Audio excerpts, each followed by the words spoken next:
His eyes were still open after they cut off his head. That's what my grandmother said when I asked her about King Nandi.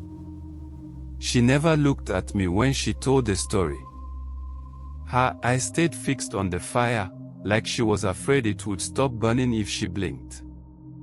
I didn't understand it then, but now I do. When I was a boy, I lived in a small village in eastern Nigeria, not far from the edge of the forest people call Obi Oka, the White Heart. The name sounds peaceful, but no one went near it. Not since the time of King Nandi. He wasn't king by birth. He took the crown with blood, not blessings. The story goes that he killed his own brother, poisoned the elders, and paid the warriors in gold taken from white traders. My grandmother said he smiled like a boy with stolen fruit when the crown touched his head. That smile never left his face, even when people cried. At first, he was quiet. No one saw him much, only during punishments. That's when the drums would beat once, then fall silent. A man would be dragged to the village square. No trial. No warning. Sometimes a farmer. Sometimes a child. One day, he took my uncle. They said he'd stolen a yam. Just one yam. I saw him screaming when they dragged him. His eyes looked right at me. I wanted to run to him, but my mother held me tight. Her hand shook like a leaf in the wind. They didn't hang him. They tied him to a stake, poured palm oil over his body, and set him on fire. That night, King Nandi threw a feast. Years passed.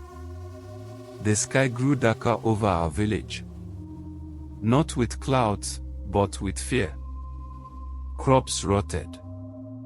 Cattle stopped giving milk. People whispered about the Oji, the dark spirits that live beneath the soil. The king didn't care. He kept building his palace, tearing down sacred trees to make room. Then one night, the drums beat twice. That had never happened before. Everyone came out, even the sick and the old.